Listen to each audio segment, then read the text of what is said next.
Passaram essa responsabilidade de falar nessa noite sobre somos vencedores vencendo o pecado. Antecipo dizendo que esse tema é muito abrangente e se você fizer uma observação detalhada, esse tema ele está em toda a Bíblia. Os grandes temas da Bíblia, nós temos vários temas, mas esse tema ocupa a Bíblia de ponta a ponta, porque uma das situações é resolver o problema do pecado. Então não vai ser uma mensagem que a gente vai esgotar tudo isso, e eu quero incentivar essa juventude tão abençoada para que continue estudando, principalmente o livro proposto aí pelo Instituto de Inverno, o livro de Romanos, notadamente nos 8 primeiros capítulos desse livro. Paulo está tratando deste tema tão importante e tão básico na vida cristã. Eu quero ler Romanos 8, que é a divisa para essa noite. Romanos 8, 30, a partir do 32. Todo mundo tem Bíblia, né? Você pode ficar sentado como você está. Romanos 8, 32. Aquele que nem mesmo a seu próprio Filho poupou, antes o entregou por todos nós, como não nos dará também com ele todas as coisas? Quem tentará acusação contra os escolhidos de Deus? É Deus quem nos justifica. Quem os condenará? Pois é Cristo quem morreu, ou antes quem ressuscitou dentre os mortos, o qual está à direita de Deus e também intercede por nós. Abaixe sua cabeça, feche seus olhos. Nosso Deus e Pai, louvamos ao Senhor por este congresso. Louvamos ao Senhor pelas sementes bíblicas aqui colocadas desde segunda-feira, que vai continuar até o final de semana. Que o Senhor use isso para edificar a juventude que tem aqui participado. Nós te pedimos agora, Pai, que este tema, esse texto, todas as informações que vamos colocar, os versículos que vamos compartilhar, as experiências, que tudo, Pai, seja uma ferramenta do Senhor para atingir a nossa mente e o nosso coração, de maneira que haja alegria em nós, porque o problema do pecado foi resolvido na cruz. Mas também, Pai, coloca diante de nós esta responsabilidade do viver santo no nosso dia a dia, para a glória do Teu nome. Então nos alimenta em Tua palavra, e oramos pedindo isso no poder do Teu Espírito Santo, em nome de Jesus. Amém. Como disse, esse é um tema dos mais importantes e principal na vida do crente, que é a base de tudo para quando a gente começa um relacionamento com o nosso Deus. O pecado, se a gente fosse definir aquela definição que você conhece muito bem, que você aprendeu nos primeiros passos da vida cristã, seria errar o alvo. Isso quer dizer que Deus tem um padrão para mim e para você.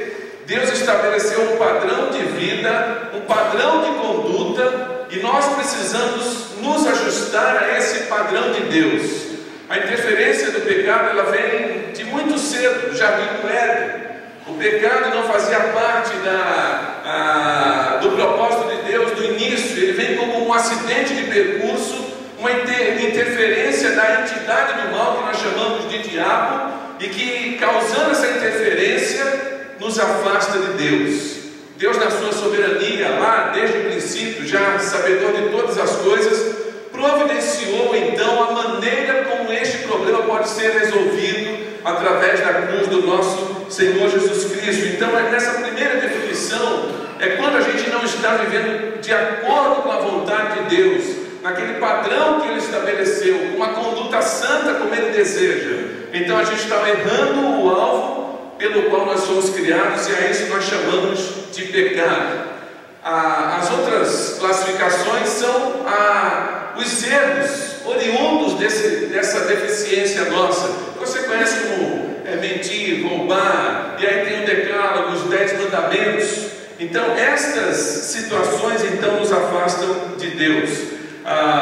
Falar de pecado no mundo que nós vivemos hoje, da pós-modernidade, onde tudo é relativo, onde o pecado para uma pessoa não quer dizer que seja pecado para outra pessoa, e estas influências vão entrando na igreja do Senhor Jesus Cristo, nós temos que tomar cuidado também, porque o pecado ele sempre vai ser pecado.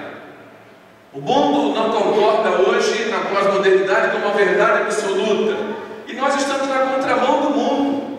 Nós temos que crer na verdade absoluta do nosso Deus, amém? E na verdade absoluta que Deus colocou também na sua palavra. Ainda há que hajam questionamentos, nós temos que crer que Deus estabeleceu um caminho e que nós temos que andar na contramão muitas vezes para cumprir a vontade de Deus. Falar do pecado, precisamos entender uma situação básica também. Todos nós somos pecadores.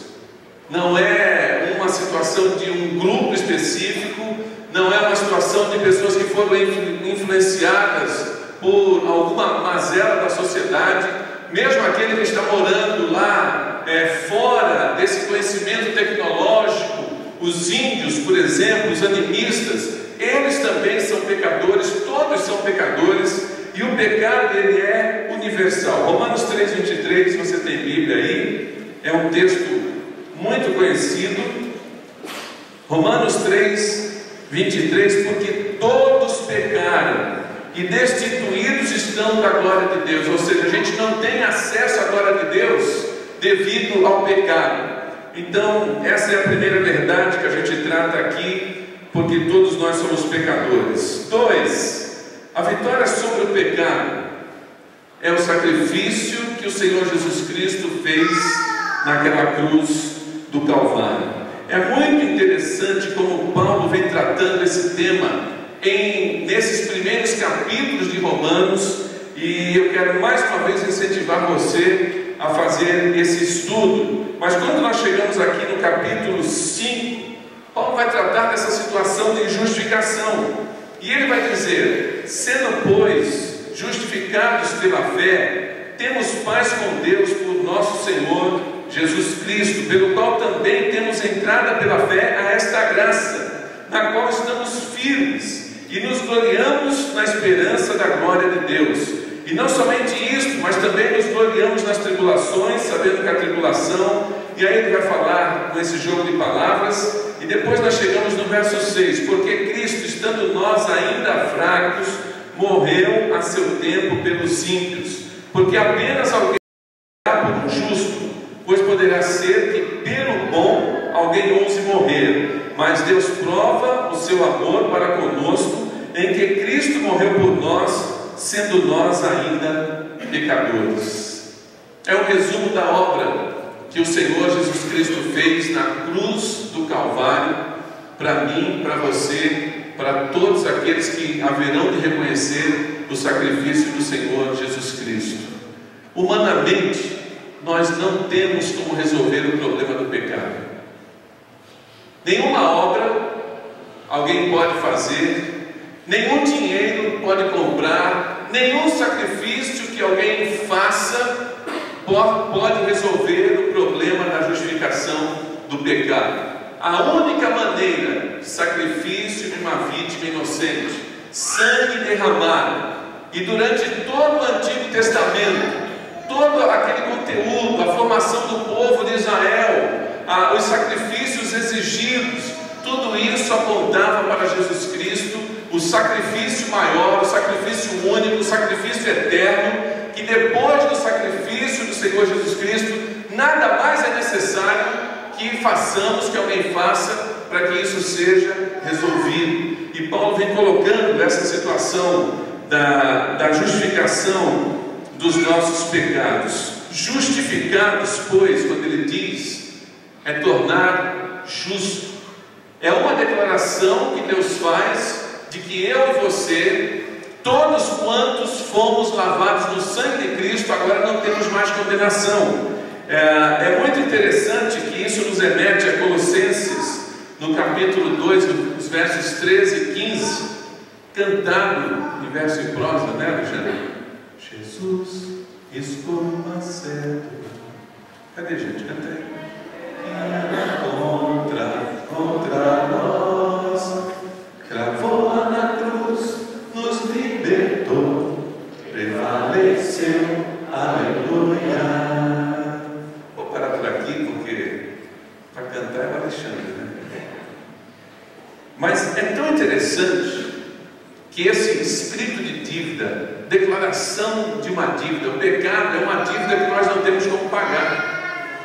E quando uma pessoa no contexto do mundo grego-romano era presa, na cela era colocada então a condenação, o delito. Essa pessoa está presa porque cometeu este delito, e a condenação para essa pessoa é essa. E aquilo lembrava todos os dias da condenação, aquilo envergonhava. Quando havia troca da guarda, quando as pessoas passavam por ali, olhavam, aquela pessoa cometeu isso, está condenada, a condenação é essa. E o texto está dizendo que quando Jesus, na cruz, ele diz, está consumado. Quando Jesus morre ali na cruz, simbolicamente é como se ele estivesse lá pegando aquele escrito de dívida, aquele escrito de condenação, levando na cruz e ele rasgando essa cédula. Ou seja, não há mais condenação para aqueles que estão em Cristo Jesus. Juventude, levanta a cabeça. Não tem mais condenação para você. Todos nós, lavados no sangue do Senhor Jesus Cristo, todos aqueles que entregaram a vida a Jesus, olharam para aquele sacrifício do Calvário, confiaram naquele sacrifício, todos esses que recebem aquele sacrifício como sacrifício de Cristo por mim e por você, recebem essa justificação e agora não há mais nenhuma condenação. Que bom, né? Dá um sorriso aí, gente. Fica contente, você vai para o céu, amém? Amém. Quem é lavado no sangue de Cristo, levanta a mão. Amém. Glória a Deus, porque a mensagem do Evangelho chegou a você. Glória a Deus, porque essa verdade alcançou e transformou a sua vida. Glorifique a Deus, porque você não nasceu num contexto de vida, como nós temos em algumas partes do mundo, que essa verdade ainda não alcançou. Apenas alguns exemplos do contexto do Sudeste Asiático, os países budistas, principalmente, ainda que na China e no Japão, mas há aquela diferença de religiões de um país para o outro. Mas pensando em Laos, Mianmar, Butão, aquelas regiões, os budistas, eles não trabalham, eles são mantidos pelo próprio povo, eles têm uma autoridade porque eles funcionam como líderes comunitários, mas eles não trabalham para se sustentar. Aquela localidade, aquela vila, aquela aldeia, eles sustentam os monges budistas. E como que é feito o sustento? É feito através de uma caminhada matinal.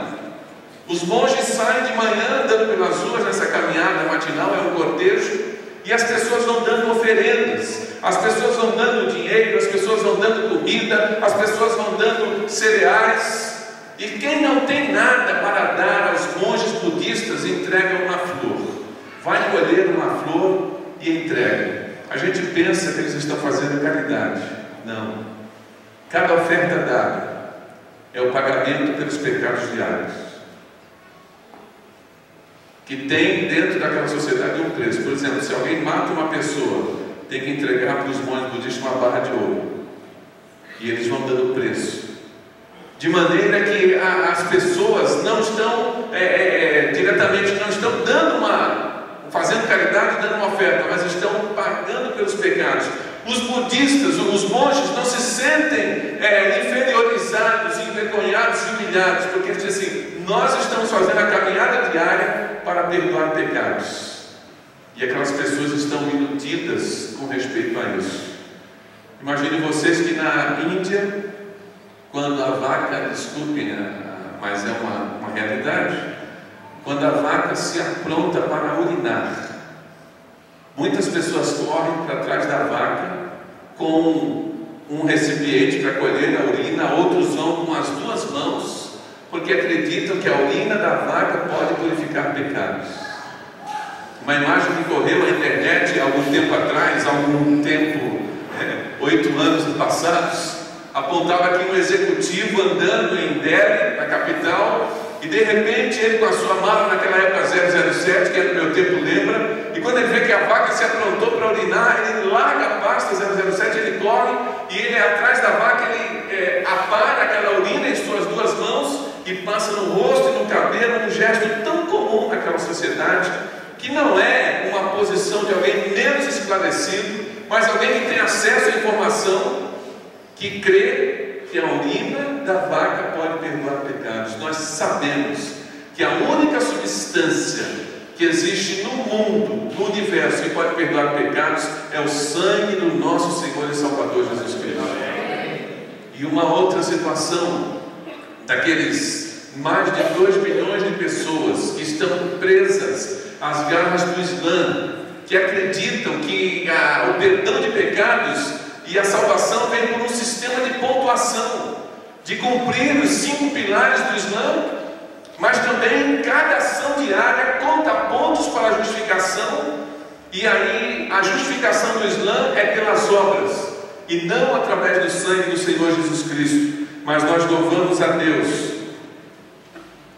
porque a condenação que tínhamos foi paga naquela cruz do Calvário. Pagamento de dívida traz alívio. Falar de dívida hoje é tão comum, né? Não é mais dizer que a sociedade brasileira está endividada. A gente está dizendo agora que o mundo está endividado. Tema de dívida agora é comentado por toda a Europa. Os países estão endividados. Mas uma pessoa que de repente comprou além do que devia, uma pessoa que não previu os seus ganhos direito, de repente vai acumulando uma dívida. O que acontece com essa pessoa? Perde o sono, fica envergonhado. E se tem alguém aqui com o nome no SPC, é pecado, hein? Não é pecado? É mau testemunho, é pecado. Isso não é para nós não. A gente tem que pagar tudo em dia, e a gente tem que prever também os gastos e não comprar além da conta. Mas isso para dizer que a dívida, ela traz um peso. Com esse peso ela traz uma vergonha. E quando a gente tem o problema da dívida resolvido, ufa, como é que a gente faz aí? Suspira, me livrei, porque o pagamento da dívida traz alívio. Eu lembro que há muito tempo atrás preguei um sermão sobre perdão lá naquele da igreja do Itapema, e pela graça e misericórdia de Deus tivemos várias conversões que ainda estão na igreja até hoje. E uma das irmãs que estava naquele dia, que se converteu, foi batizada, é líder da igreja, até hoje ela lembra de uma historinha que eu contei. Gosto muito de contar histórias. É uma fábula, é uma historieta, mas apresenta essa verdade de como o perdão traz alívio, o pagamento da dívida. Nos Estados Unidos, naquela época dos espetáculos itinerantes, dos circos itinerantes, no interior dos Estados Unidos havia uma família, a mãe viúva, John e Mary, um menino, uma menina, a menina com 10 anos, o John com 8 anos. E quando o circo chegava numa cidade, eles passavam assim pelo lugar, anunciando o espetáculo que acontecia, e John ficou então impactado com aquilo. E o que mais chamou a atenção do John foi o atirador de facas, porque o atirador de facas tinha lá, ele atirava as facas no lugar proposto, e uma moça era colocada lá, e aquele atirador de facas atirava uma faca acima da cabeça, ao lado do rosto, do outro lado, entre os braços, entre as pernas, e John ficou maravilhado com aquilo. E dentre as tarefas que aqueles duas crianças tinham, Maria ou Mel sempre ajudava a mamãe nos afazeres da casa. E John tinha que fazer a limpeza daquela pequena chácara e cuidar de um pato da família que ficava no laguinho. E quando John, na manhã seguinte, foi cuidar do pato, ele olhou o pato tão tranquilo no mar, viu, Eduardo? Aquele pato branquinho. E John lembrou do atirador de facas. E ele pensou, vai ser na pedrada. E ele imaginou lançaram uma pedra depois do pato, uma pedra na frente do pato, uma pedra do lado direito e uma pedra do lado esquerdo. E preparou o seu estilingue. E ele virou então depois do pato. A primeira pedrada que ele deu foi na cabeça do pato. John matou o pato. E assim como Adão do jardim, se reconhecendo pecador, foi esconder, John falou: eu preciso esconder. Ele correu, entrou no lago, puxou aquele pato, correu para o meio dos arbustos e começou a cavar um buraco para enterrar o pato, para esconder o seu delito. E lá vinha Mary com a sua cestinha, colhendo frutas silvestres, pegando algumas coisas que a mamãe havia ordenado, e ela cantarolando. De repente, quando olha o pato morto: John, o que é isso? Por favor, não fala nada para ninguém. Você matou o pato? Não, foi um acidente, não conta. E eles fizeram aqueles acordos que os irmãos sabem como é que é feito, de não contar nada para o papai, não contar nada para a mamãe. E eles fizeram aquele acordo. E quando chegou na hora do jantar, John estava lá. E aí, termina o jantar. A mamãe fala: não, ele vai lavar a louça. Ela fala assim: não, eu não. Manda o John. Ele protestou: não, vai você. Ela chegou pertinho dele e falou assim: lembra do pato. Mamãe, eu vou lavar a louça hoje. John correu e foi lavar a louça. E ele estava lavando a louça. No outro dia, pela manhã, a mamãe fala: Mary, vai no armazém comprar isso, assim, assim e tal. Ela: eu não, John, não, eu não posso nem fazer. Lembra do pato. Mamãe, cadê a sacola? E ele correu, foi fazer as compras. E quando ele está voltando da cidade com as compras, ele voltou com seu coração abatido, triste. E ele pensou: este pato está saindo caro demais. Quando ele entra em casa, coloca as compras, mãe tem discernimento. A mãe olhou e falou: John, está acontecendo alguma coisa? Ele falou: mamãe, tá. E eu quero contar. E ele confessou o erro. A mamãe perdoou John. Quando chegou na hora do almoço, terminou o almoço, ele vai lavar a louça. Não, manda o John. Ele: não, eu não vou. Ela chegou perto dele: lembra do pato? E John, aliviado, falou assim: eu já paguei o pato. Você vai lavar a louça, porque a mamãe já sabe. Eu assumi o meu erro. Ela me perdoou. Eu não tenho mais que pagar o pato. Jesus pagou o nosso pato na cruz do Calvário. Não há mais vergonha, não há mais perda da paz, porque toda a nossa dívida foi paga naquela cruz do Calvário. Um autor muito devocional, Roy Hess, e uma bênção dos seus livros, Queremos Ver a Jesus, A Cena do Calvário, e ele trata muito dessas questões do dia a dia nosso com Deus. Ele conta que nas regiões espirituais, aquilo que Paulo fala, a atmosfera acima da nossa cabeça, os lugares invisíveis onde a gente não enxerga, mas que se trava uma batalha entre o bem e o mal, entre os anjos e os demônios. Figuradamente, no momento em que o crente peca, acontece uma luta nessa região. E ele figuradamente nos conta que o diabo, ele é o quê? Ele é o acusador, ele é o adversário. O texto que nós lemos: quem intentará acusação contra os escolhidos de Deus? Porque o diabo está o tempo todo acusando. Então ele conta que quando alguém peca nessas regiões espirituais, é como se o diabo quisesse pegar o pecador e conduzi-lo até um monte que tem na Bíblia. Qual é o monte? Espero que alguém dê um chute aí. Vamos, gente, qual é o monte?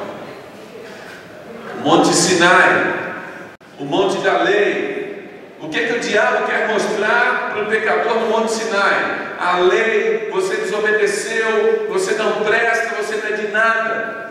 Mas ele conta também que, figuradamente, por outro lado, o Espírito Santo também quer pegar o mesmo pecador e conduzi-lo a um outro monte. Qual monte? O Monte do Calvário. E mostrar que ali no Calvário, aquele sacrifício eterno do Senhor Jesus Cristo, Ele já consumou todas as coisas e a nossa dívida foi paga. Agora isso nos remete a uma outra realidade do nosso dia a dia. Essa dívida foi paga, mas nós temos uma luta diária. É preciso fazer diferença entre pecado com respeito à santificação, perdão para a santificação e perdão para a salvação. Nem todo mundo entende isso. E toda vez que eu trato desse tema, eu tenho que tomar todo cuidado para não diminuir a graça de Deus. Quando você entrega a vida ao Senhor Jesus Cristo, quando você reconhece os seus pecados, é o momento da conversão. Quais pecados são perdoados naquele momento? Vamos, gente. O Instituto de Inverno é interativo também. Quais pecados são perdoados no momento da conversão, quando alguém admite: eu sou um pecador, o único que pode me perdoar é o Senhor Jesus Cristo, eu entrego minha vida a Ele, eu reconheço o seu sacrifício. Quais pecados são perdoados ali? Todos. Todos o quê? Do passado? Todos aqueles que estão no caderninho celestial do passado? Ou todos também para frente? Não é difícil entender isso? O pecado que eu vou cometer amanhã já está lavado no sangue de Cristo. O pecado que eu vou cometer amanhã, ele tem a ver com a minha santificação e não com a minha redenção. Há uma teologia, Marquinhos, pastores que estão aí, de que o crente perde a salvação e que se chegar no momento da morte e ele não tiver todos os pecados confessados e perdoados, ele vai para o inferno. Então, sendo assim, com a perda de salvação, nós temos que vigiar. E se eu esquecer de alguma coisa, eu vou para o inferno pelo esquecimento. E não é uma salvação pela graça, se torna também por uma obra minha de confissão. Então, na verdade, no momento em que nós nos convertemos, todos os nossos pecados cometidos em vida, no passado ou no futuro, eles estão debaixo do sangue do nosso Senhor e Salvador Jesus Cristo. Pensa comigo, se dependesse da minha confissão. Eu estou aqui, termino o culto, o Jaime, meu amigo palmeirense, vem ali, mas de repente o Jaime fala alguma coisa que eu não gosto, e o Jaime fala assim: não, a partir de hoje eu vou ser corintiano. Aí eu perco o equilíbrio, dou um soco nele. Não, é uma fala. É um exagero, Jaime. Mas eu fiquei com raiva do Jaime. Ele fez uma coisa, eu fiquei com raiva, soquei ele. Aí, turma do deixa disso, eu estou com o meu coração magoado, eu pequei, né? Eu admiti maldade no meu coração, um ódio, eu não pedi perdão ainda, eu vou atravessar a rua, vem o caminhão da Coca-Cola, lotado, e depois a Silvia tem que ir com a pazinha, recolhendo o que sobrou do pastor Adeus. A minha linda esposa que está ali, que eu esqueci de apresentar. Oi, Silvia, linda. Eu morri, não diga amém não, mas eu não pedi perdão pelo soco que eu dei no Jaime, pelo ódio que eu senti. Eu vou para onde? Mas a gente tem que ter isso bem nítido, sabe por quê? Porque tem uma teologia que diz que se eu não confessar, eu vou para o inferno. E infelizmente já vi pastores batistas pregando isso. A nossa vida, queridos, está escondida atrás da cruz do nosso Senhor e Salvador Jesus Cristo. Agora outros dizem assim, nesse debate teológico, dizendo assim: ah, Dilson, assim é muito fácil. Ah, se você ficar pregando isso, a galera vai debandar. Quem usa dessa verdade para pregar, para pecar, eu vou duvidar da conversão. Aquele que usar dessa verdade: ah, está tudo perdoado,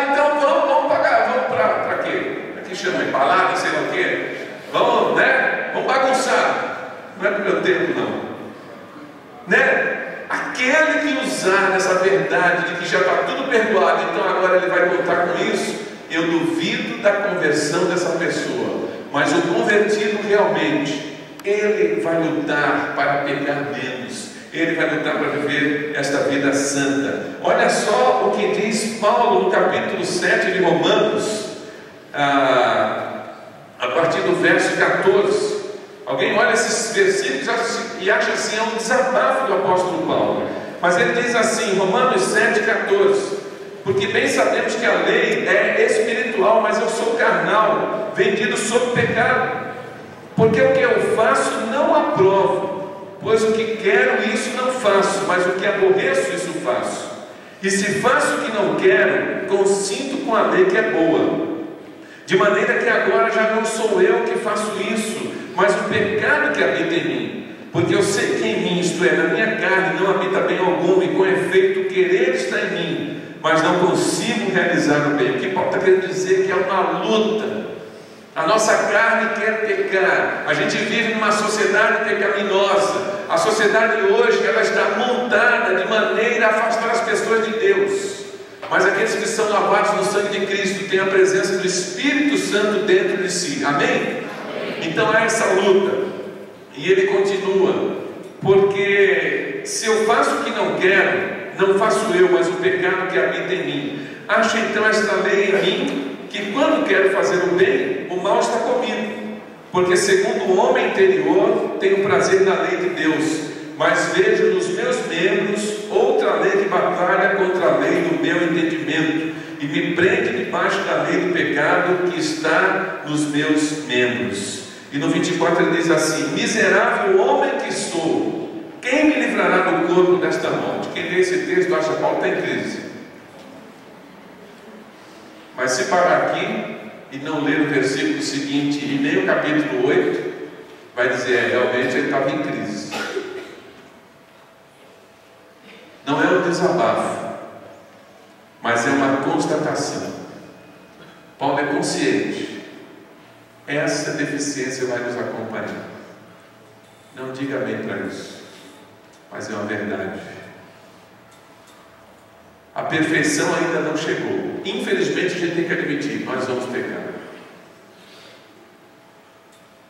Mas essa é uma constatação que deve nos levar à luta para não pecar. E ele diz assim no verso 25: dou graças a Deus por Jesus Cristo nosso Senhor, assim que eu mesmo com entendimento sirvo a lei de Deus, mas com a carne a lei do pecado. É uma constatação, mas ele sabe que essa luta pode ser vencida através da comunhão com Deus, através da obediência à palavra. E ele vai dizer no capítulo 8, logo nos primeiros versículos: portanto agora nenhuma condenação há para os que estão em Cristo Jesus, que não andam segundo a carne, mas segundo o Espírito de Deus. É uma luta diária, é a conscientização, mas temos um caminho, que é o caminho do perdão. Essa luta é tão interessante que a gente pensa, e alguns pensam, pediu perdão, confessou o pecado, sentiu a paz do Espírito, Deus, através do Espírito Santo, Ele confirma esse perdão através da sua paz, a comunhão é restaurada, mas isso precisa ser feito diário. A gente fala que é preciso esse cuidado diário, isso para não dizer que deve ser horário. Percebe que é uma luta contra o pecado, que a gente fala diário, mas poderia ser dito horário, ou poderia ser dito por minuto, em algumas situações até a cada segundo, porque em todo tempo a gente tem essa deficiência nos acompanhando. Agora, quando a gente fala dessa luta, e o texto de Paulo vai tratar disso, há uma situação que afeta a cada um, e alguns vão dizer até que mais aos jovens. O pecado, ele não é assim um problema maior da juventude. Não tem essa ideia ou essa idade para pecar. Eu lembro de um professor na faculdade teológica, eu não estudei na faculdade teológica, estudei no Seminário do Sul, mas um homem de Deus, Karl Lacker, e eu posso contar isso dele porque ele contou publicamente. E ele era professor na faculdade teológica, Alexandre, ali em Perdizes, e um dia ele estava voltando da faculdade para sua casa e ele bateu o carro. E quando chegou em casa, ele falou para a esposa: bati o carro ali, foi uma desatenção no trânsito. Ele foi embora, aposentou, foi para os Estados Unidos. Anos depois ele volta com mais de 70 anos e no retiro de pastores em Atibaia, ele pregando sobre o tema do pecado, ele convidou a esposa e disse assim: querida, vem aqui que eu quero confessar um pecado. E ele, com mais de 70 anos, ele disse assim: olha, sabe aquele dia que eu voltava da faculdade, que eu bati um carro? Ele falou: eu lembro, você disse que tinha lá uma situação que atrapalhou. Ele falou: havia uma mulher muito bonita na calçada. E eu fiquei mais tempo olhando do que deveria. E por ter a minha atenção desviada, eu bati o carro. Eu não contei para você. E hoje eu quero pedir perdão publicamente a você por causa disso. Imagina. E esse tipo de situação pode acontecer com a juventude, ou pode acontecer com alguém de meia idade, ou pode acontecer com uma pessoa idosa. E ele confessou então para sua esposa esse delito, essa deficiência, e reconheceu. Pecado que volta, pecado da reincidência. O Ernesto conta que na sua juventude ele pecava e ele então pedia perdão por um pecado a Deus, achava que tinha vencido, vivenciava um momento de comunhão mais íntima com Deus, o tempo passava e daqui a pouco uma outra desatenção, ele cometia o mesmo pecado. E quando ele cometia o mesmo pecado, que ele já tinha pedido perdão a Deus, ele ficava envergonhado. E isso ia acontecendo com a vida dele, e um dia ele estava orando, e ele disse assim: Senhor, tem paciência comigo, eu estou aqui de novo. Por quê? Porque ele já havia pecado, aquele pecado, pediu perdão, Deus perdoou, o tempo passou, ele cometeu de novo, aí ele pediu perdão, Deus perdoou, e foi se tornando uma coisa cíclica. E ele chegou num dia ao ponto de dizer que ele estava alternando essa situação de cair, levantar, ele disse assim: Senhor, tem paciência comigo, estou aqui de novo. E ele conta que o Espírito Santo falou para ele assim: está aqui de novo? Não, é a primeira vez. Ele falou: não, Senhor, eu estou aqui de novo, porque esse pecado que eu estou confessando, eu já cometi outras vezes, o Senhor já me perdoou, então você tem que ter paciência comigo, porque eu estou aqui de novo. E o Espírito Santo falou para ele: não é de novo, é a primeira vez. E ele insistiu, até que o Espírito Santo falou assim para ele: é a primeira vez, porque quando eu perdoo, eu purifico e eu esqueço. Quando Deus encontra nessa luta nossa diária sinceridade, sempre vai ser a primeira vez. Quando não há sinceridade, quando é uma negociata com Deus, quando é para cumprir um ritual, quando é uma coisa que não tem mais como fugir, Deus olha o nosso coração e Ele sabe quando é sincero, quando é real, quando é verdadeiro. Quando assim acontece, sempre vai ser a primeira vez, porque Deus vai olhar a nossa sinceridade. Por que eu estou dizendo isso? Porque a gente vive nessa sociedade que não é muito diferente das outras épocas, mas aí você pensa em reincidência, mentira, de gente que pede perdão, mas daqui a pouco volta a mentir, desonestidade, fofoca, pornografia. O que dizer hoje da internet? O que dizer das pesquisas alarmantes, que a cada dia aumenta a porcentagem de até pastores envolvidos com pornografia na internet? Casos de pessoas que estão envolvidas com a pornografia, homens casados que dali um pouco também adultério, casamento destruído, que é uma coisa que vai se avolumando. Pornografia, masturbação, maus pensamentos, sexo antes do casamento, vícios. E pastor Adilson, isso é da antiga. Sexo antes do casamento, eu posiciono como pecado.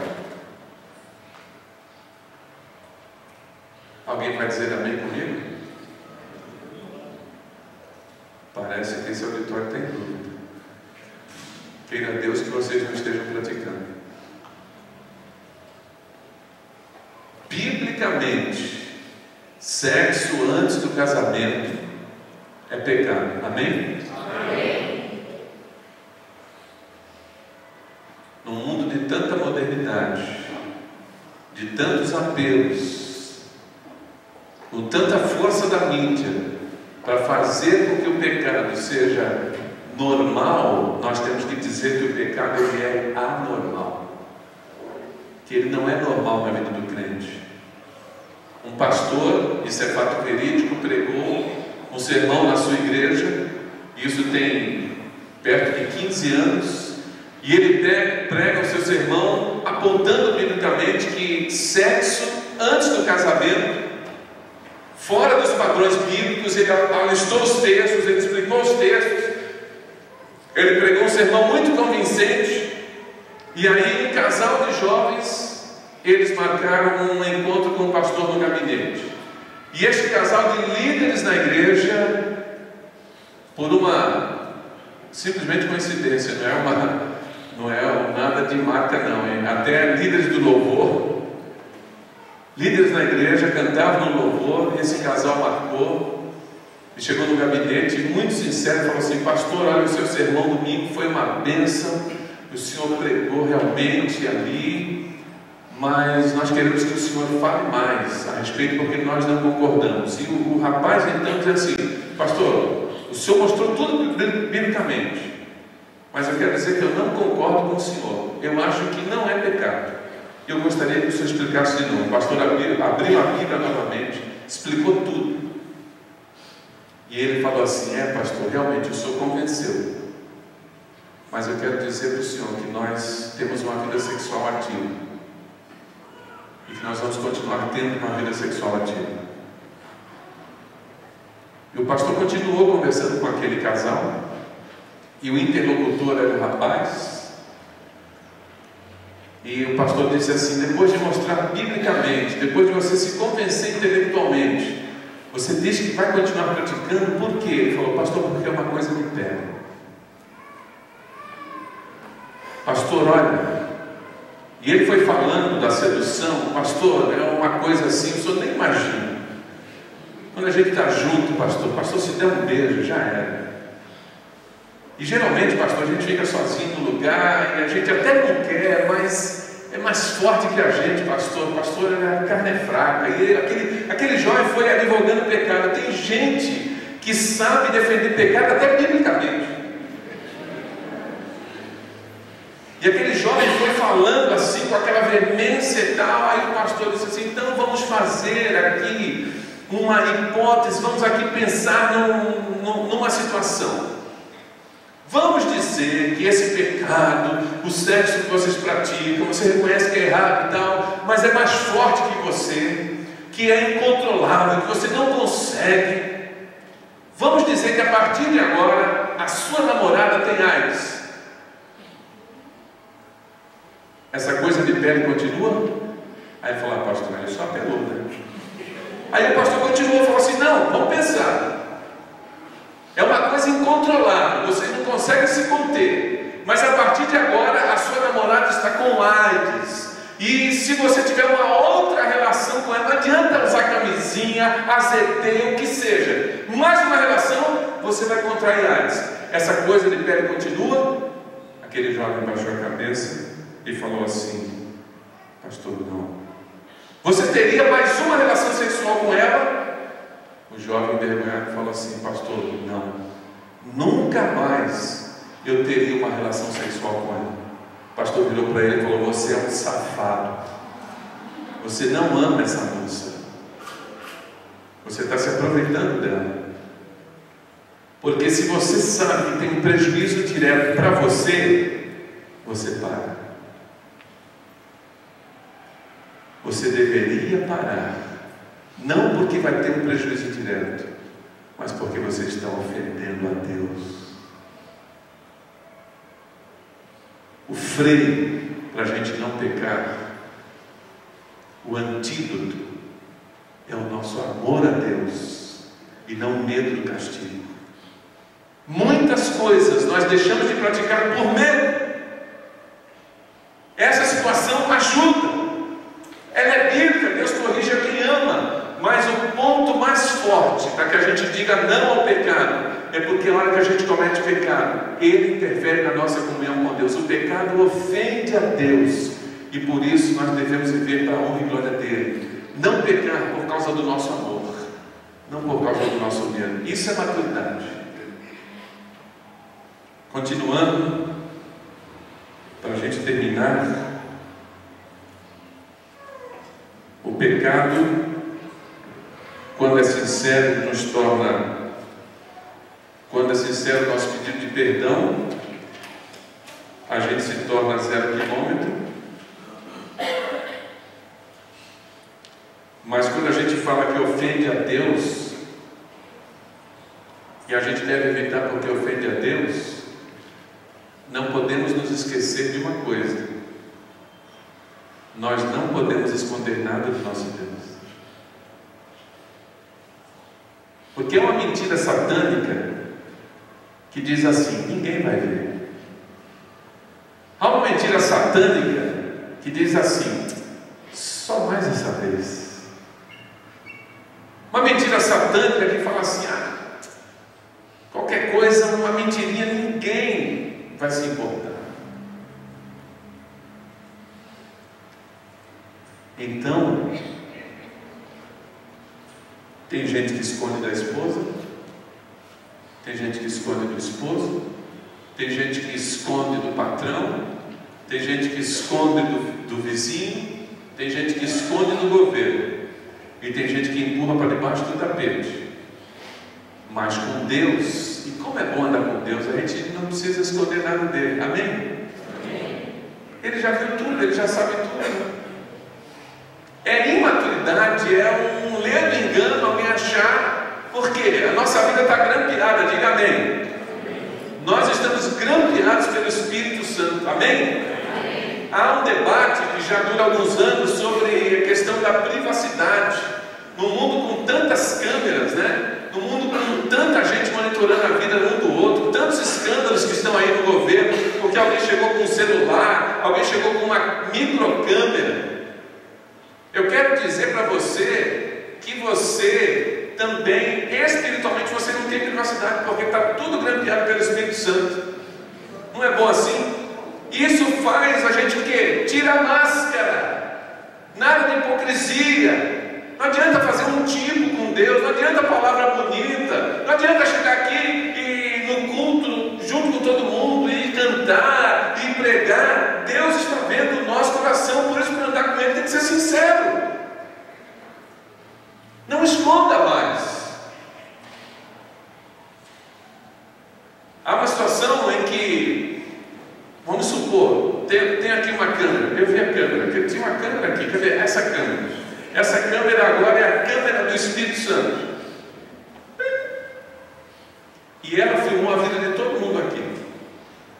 Nessa última semana, 7 dias, de quarta-feira passada até quarta-feira hoje, tudo que você fez, tudo que você falou, está tudo aqui. Tudo que você pensou, porque essa é uma câmera poderosa, o Espírito Santo pega até o seu pensamento. Todo o seu pensamento, suas palavras, para onde você olhou, no que você tocou, está tudo aqui. E agora o desafio é: quem que está aqui que pode levantar a mão e dizer: pastor, joga no telão minha vida para todo mundo ver? Não levanta a mão, que eu não vou fazer isso. Não, abaixa a cabeça, não se esconde, que eu não vou apontar também não. Calma aí, fica tranquilo. Mas nós poderíamos abrir esse desafio e de repente, eu não sei qual a porcentagem, mas um grupo de pessoas que estão aqui poderiam muito bem: pastor, joga a minha vida aí, pode passar que eu não tenho nada a esconder. Amém? Mas pode ser que um grupo aqui passasse vergonha e dissesse assim: pastor, não mostra a minha vida, porque eu vou envergonhar. Isso para dizer que tudo, essa simbologia, está tudo grampeado e Deus está vendo tudo. Por isso a gente pode tirar a máscara e dizer para Ele: Senhor, eu quero caminhar contigo em sinceridade. fui pastor em São José dos Campos, isso tem 13 anos. Vocês sabiam que prostituta em São José dos Campos tem carteira assinada?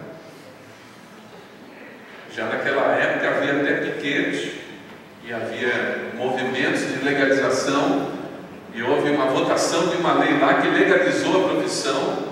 Não sei se perdurou, mas as prostitutas em São José dos Campos queriam carteira assinada e um point monitorado pela prefeitura e aconteceu uma situação que é verídica. Um irmão de uma igreja lá de São José dos Campos, eu ouvi esse testemunho, ele começou a se envolver com pornografia, acalentou uma deficiência e resolveu um dia fazer um programa com uma prostituta.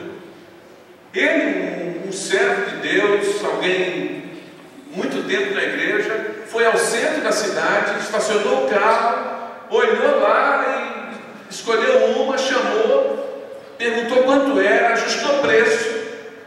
E quando foi definir aonde aconteceria, ele disse assim: olha, não pode ser na cidade aqui, não pode ser num hotel, no hotel, na sua casa, na minha, tem que ser em área rural, num lugar onde não tenha ninguém, lá no meio do mato. Se precisar eu banco mais tanto. E aí ajustou o preço com ela, entrou no carro e eles iriam sair da cidade para um ambiente bem longe.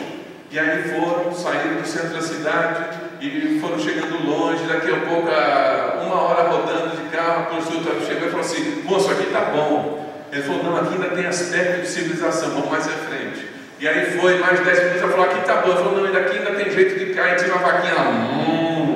Aí não, e andou mais um pouquinho, e ele não parava o carro e foi se afastando. Aí a prostituta deu um grito e falou: para, tem que ser aqui, porque aqui só Deus vê.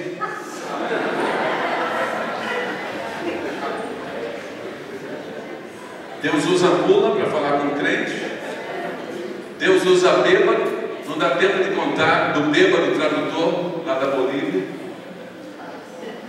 e Deus usa a prostituta, porque naquela hora que ela falou, aqui só Deus vê, caiu a ficha. E aquele homem, seduzido pela tentação, falou: estou querendo esconder da minha família, do meu pastor, da sociedade, mas Senhor, perdão, não posso esconder de ti.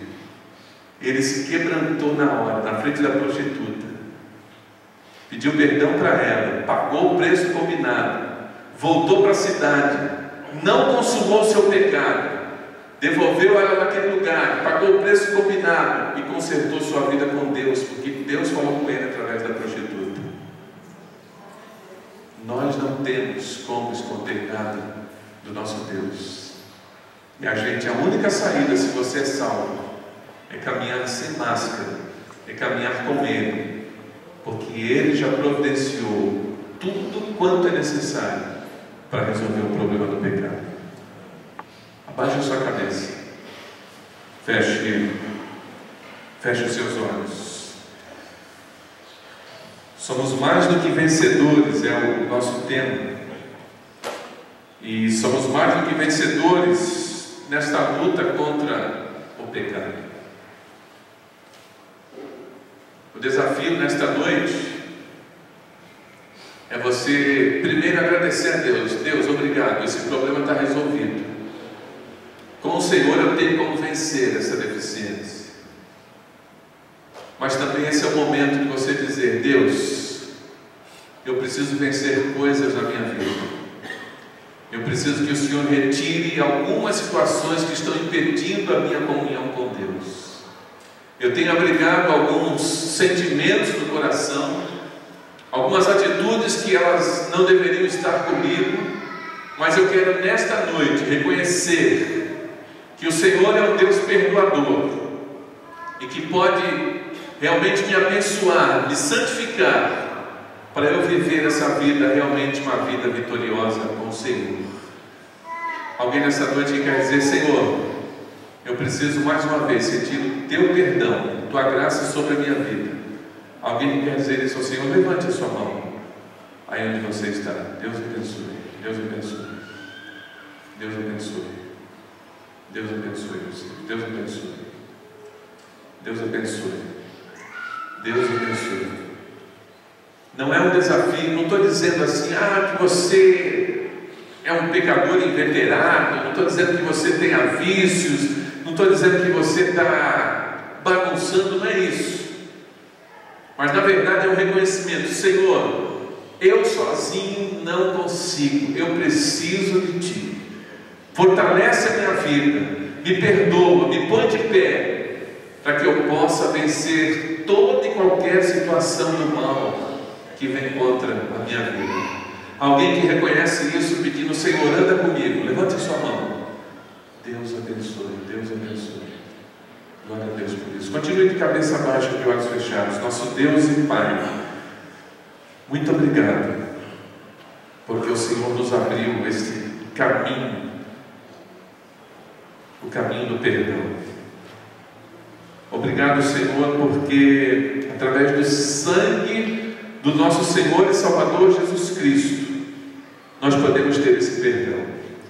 Obrigado, Pai, porque todos os nossos pecados estão debaixo do sangue do Teu Filho amado, e nós vamos para o céu por causa do sacrifício dele, não por causa das nossas obras. E Deus, obrigado porque o Senhor não desiste de nós. Não existe uma quantidade de pecados que o Senhor limita a perdoar, mas, Senhor, o Teu perdão é ilimitado, a Tua graça é imensurável, mas nós não queremos banalizar a Tua graça, não queremos baratear o perdão, queremos andar contigo, queremos Te servir, queremos lutar contra o pecado. Obrigado, Pai Santo, porque nesta noite a Tua palavra nos incomoda, e todos nós que aqui estamos, sem distinção alguma, temos desafios a vencer, e reconhecemos, Pai, que só seremos vencedores através do poder do Teu Espírito Santo, através da Tua graça perdoadora, através, ó Pai, do Teu amor. Fica conosco, Pai, e nos abençoa, que esta juventude aqui presente possa ser um padrão de santidade e um padrão de vitória também, influenciando o mundo perdido. E oramos assim, com gratidão, em nome de Jesus. Amém. Deus abençoe vocês, Jaime.